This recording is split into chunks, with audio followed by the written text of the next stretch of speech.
I'm standing in my neighbor's driveway at 2 in the morning, December 23rd, wearing nothing but my nightgown and a thin cardigan. The cold bites through the fabric like teeth.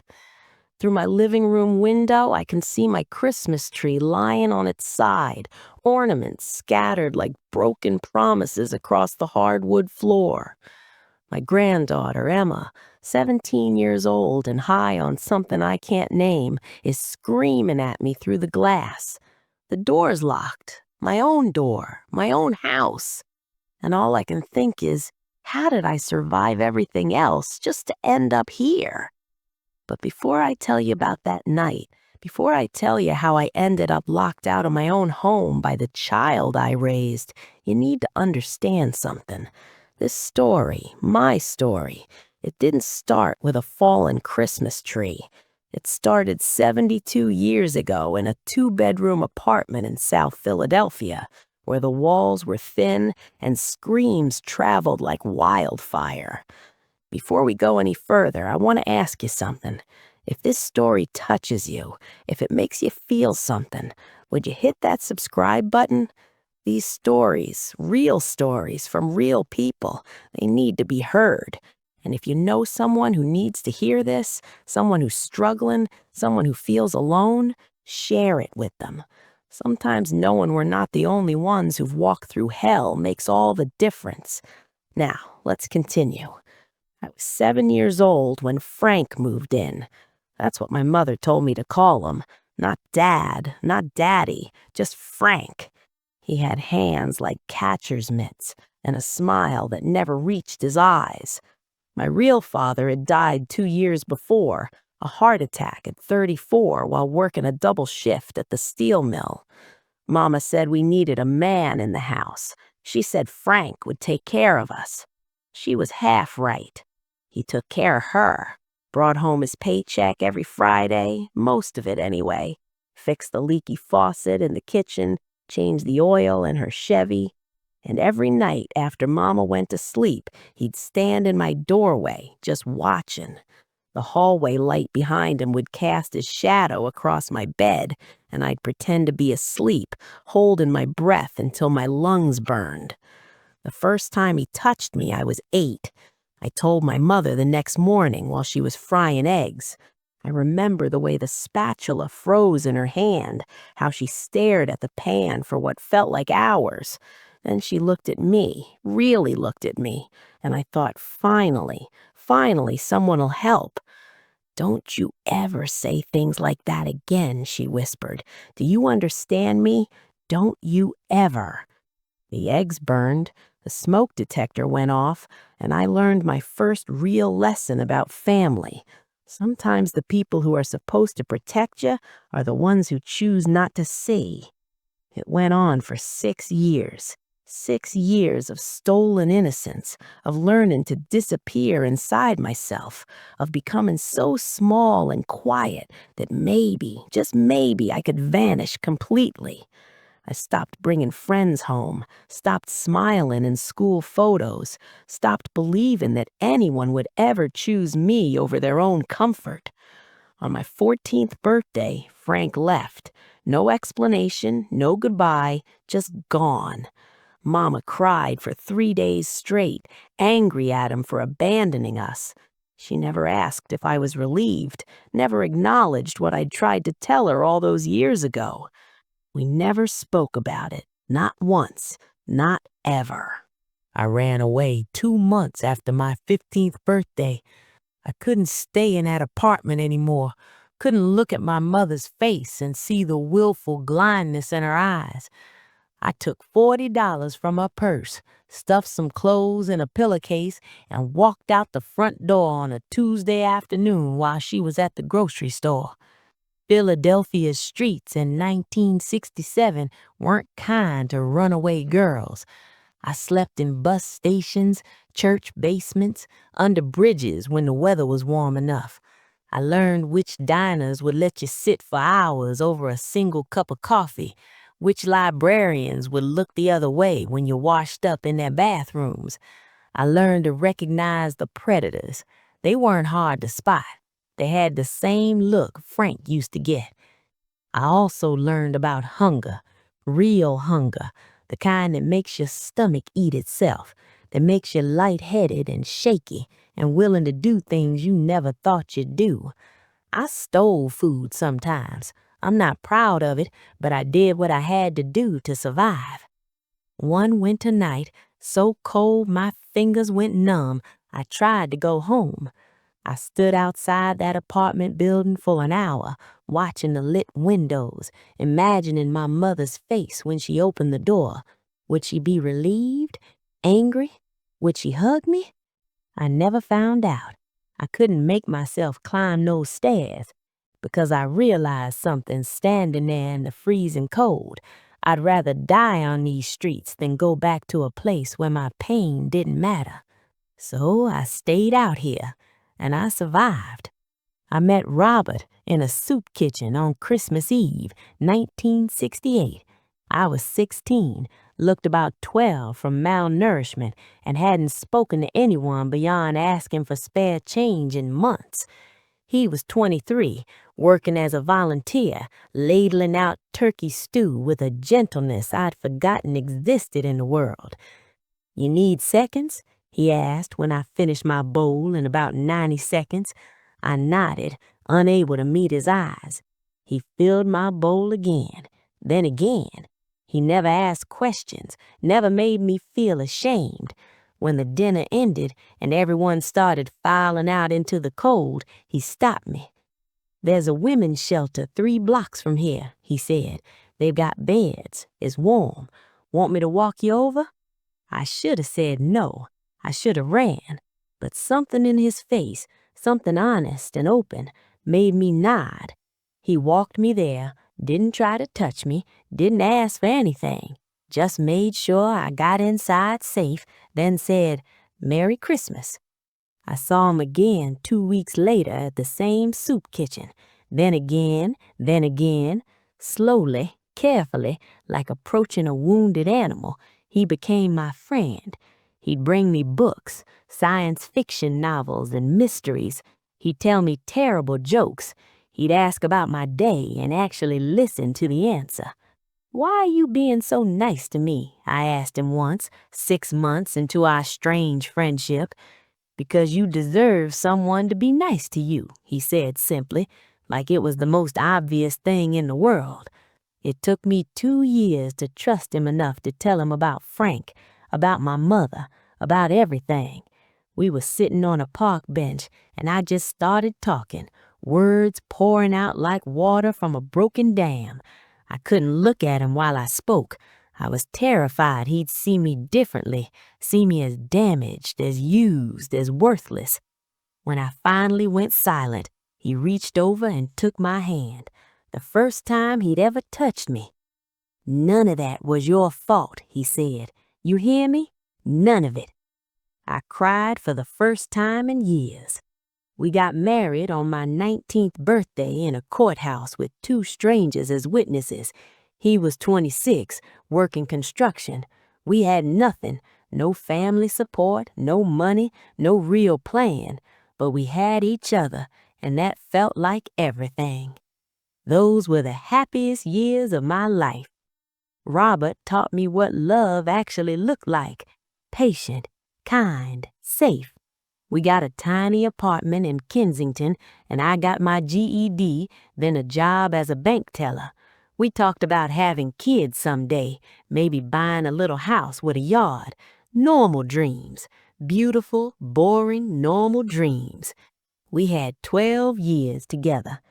12 years before the drunk driver ran the red light and hit Robert's truck head on his way home from work. He died instantly. That's what the police officer told me. He didn't suffer, like that was supposed to make it hurt less. After Robert died, I fell apart. I couldn't eat, couldn't sleep, couldn't function. I stopped going to work, stopped answering the phone. I just lay in our bed, holding his pillow, waiting to die too. The bank let me go after 3 months. Then I couldn't pay rent. Then I was evicted. At 31 years old, I was homeless again. But this time was different. This time I was broken in a way I hadn't been as a teenager. Then I'd been running towards something, fighting to survive. Now I was just hollow, empty, going through motions without purpose. I ended up in a shelter, the same kind Robert had walked me to all those years ago. Bitter irony. That's where I met Marcus. He ran the shelter, a tall man with graying temples and a warm voice. He checked on me every day, made sure I was eating, helped me apply for food stamps and housing assistance. He seemed safe. He seemed kind. I should have known better. It started small, comments about my appearance, compliments that lasted a little too long, standing a little too close when we talked. I ignored it, told myself I was imagining things. I was vulnerable, grieving, not thinking clearly. Then one night, he came into the sleeping area after lights out. He said he needed to check on something, his hand on my shoulder, his breath in my ear. And suddenly I was 8 years old again, frozen, silent, screaming inside but unable to make a sound. I left that shelter the next morning and never went back. I lived on the streets for another year before I found a job cleaning office buildings at night. Saved enough for a room in a boarding house.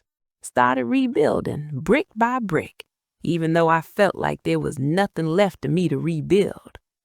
I met Sarah's father at a diner where I'd started waitressing. I won't pretend it was a love story. It wasn't. He was a regular customer, themed stable enough, and I was lonely in a way that ate down to my bones. We dated for 3 months before I got pregnant. He left before Sarah was born, but I didn't care. Because when they placed that baby girl in my arms, when I looked into those perfect tiny eyes, I felt something I hadn't felt since Robert died. Hope. I was going to do everything right. I was going to be the mother I never had. I was going to protect her from everything I'd been through, give her everything I never got. Love, safety, a mother who believed her. And for 18 years, I did.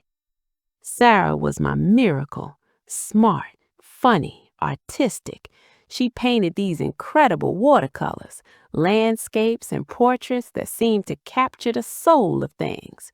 She got a scholarship to art school, and I was so proud I thought my heart might burst.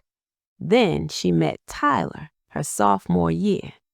He was charming at first, brought flowers when he picked her up for dates, called her beautiful, made her laugh.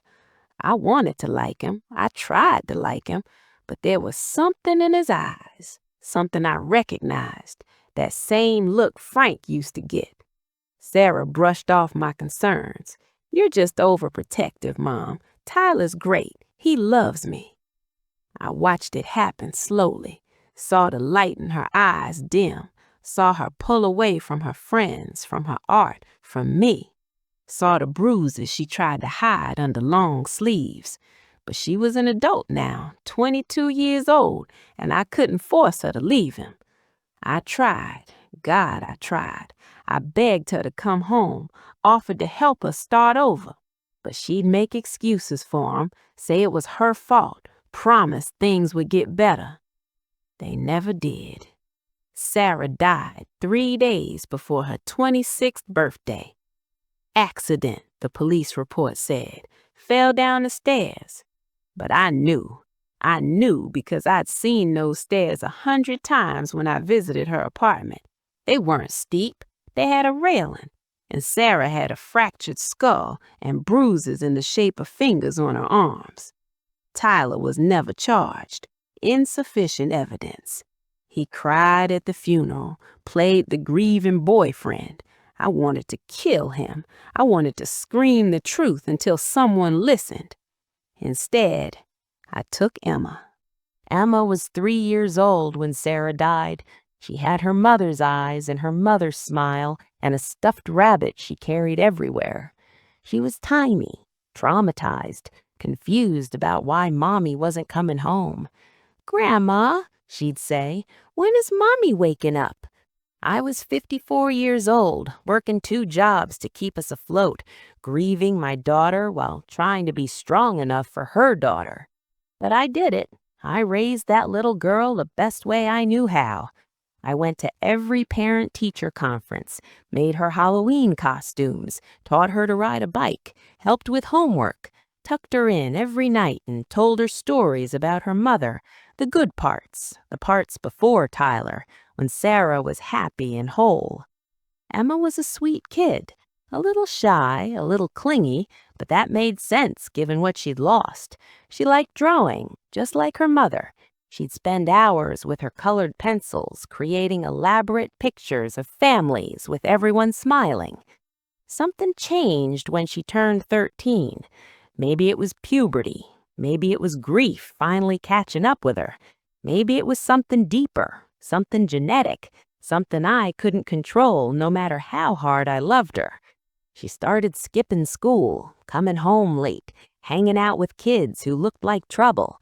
When I tried to talk to her about it, she'd explode, screaming, crying, saying I wasn't her real mom. I couldn't tell her what to do. By 15, she was using. I don't know what exactly. Pills, probably. Maybe other things. She'd steal money from my purse, stay out all night, come home with glazed eyes and empty promises. I tried everything. Therapy, support groups, tough love, unconditional love. Nothing worked. The fights got worse. She'd break things when she was angry. Dishes, furniture, holes in the walls. I'd find drug paraphernalia in her room. She'd disappear for days, and I'd spend sleepless nights imagining her dead in a ditch somewhere. By 17, I barely recognized her. The sweet little girl with the stuffed rabbit was gone, replaced by this angry, desperate stranger who looked at me with something close to hatred. Christmas was always hard for Emma. Her mother had died right before the holidays, and every year when the decorations went up, when the carols started playing, she'd spiral. This year was the worst yet. I'd tried to make it nice, put up a modest tree with lights and ornaments I'd collected over the years, made her favorite cookies, wrapped a few small presents, things I could barely afford but bought anyway because I wanted her to feel loved. She came home on December 23rd at midnight, clearly high on something. "Why is this shit up?" she slurred, gesturing at the tree. "Emma, please, it's Christmas." "I hate Christmas." She was screaming now, getting in my face. "You know what happened to my mom. You know what this time of year's like for me." "I know, sweetheart, but don't call me that. You're not my mom. You'll never be my mom." I'd heard it before. It still hurt. "Emma, why don't you go lie down? We can talk in the morning." She grabbed the tree. I watched in slow motion as she pulled it over, the crash echoing through our small house. Ornaments shattered, including the special ones, the ones Sarah had made as a child, the ones I'd saved for decades. Water from the tree stand spread across the floor. The light sparked and went out. "Emma, stop, please." But she wasn't listening. She was destroying everything in reach, kicking through the wrapped presents, sweeping things off shelves. She was sobbing now, a wounded animal sound that broke my heart, even as I feared for my safety. "Get out," she screamed. "Get out. I can't look at you." "Emma, this is my house." She picked up a piece of broken ornament, sharp enough to cut. Her hand was shaken. "Get out." I ran. I grabbed my phone and my keys and ran out the front door in my nightgown. I heard the lock click behind me, heard her still screaming inside. I went to my neighbor's house, Mrs. Patterson, who I'd known for 15 years. She came to the door in her robe bath, took one look at me and pulled me inside. "Dear God, Ruth, what happened?" I couldn't answer. I just started crying. She called the police, but by the time they arrived, Emma had calmed down. She told them through the door that she was fine, that I could come back in now. The officers talked to her, talked to me, said there wasn't much they could do if she wasn't threatening me anymore. It's a domestic situation, ma'am, family stuff. If she won't let you in, you might need to wait it out.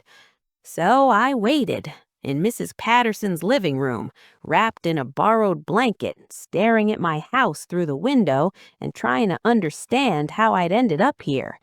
How had I survived Frank and the streets, and Robert's death, and Marcus and Sarah's death, only to be locked out of my own home by the child I sacrificed everything to raise? Emma let me back in at 7 in the morning. She was sober now, curled up on the couch, looking small and broken. The tree was still on its side. Broken glass covered the floor. The room looked like a war zone. She didn't apologize, didn't even look at me. "I'm leaving," she said quietly. "I'm going to stay with some friends." "Emma, I can't be here anymore. I can't." Her voice cracked. "I can't be the person you want me to be." She packed a bag and left before I could figure out what to say. That was 3 months ago. I've heard from her twice. Short texts saying she's alive, she's safe, don't worry about her. I worry anyway, every single day. I'm standing in my living room now, looking at the bare corner where the Christmas tree used to be. I couldn't bring myself to put up another one this year. Maybe next year. Maybe. People ask me sometimes how I survived everything I've been through. The abuse, the homelessness, the loss, the betrayal. They expect some profound answer, some secret to resilience. But the truth is, I don't know. I don't know how I kept going. I just did, because that's what you do. You wake up the next morning, even when you don't want to. You put one foot in front of the other. You survive because the alternative is letting the people who hurt you win. I think about my mother sometimes, wonder if she's still alive. I think about Frank and Marcus and Tyler, wonder if they ever think about the lives they destroyed. I think about Sarah, about the life she should have had. And I think about Emma, my beautiful, broken granddaughter who's fighting demons I can't slay for her, who's repeating patterns I thought I could break, who pushed me away because maybe, just maybe, she's too much like me, too afraid to let anyone get close enough to hurt her. I failed her, just like my mother failed me.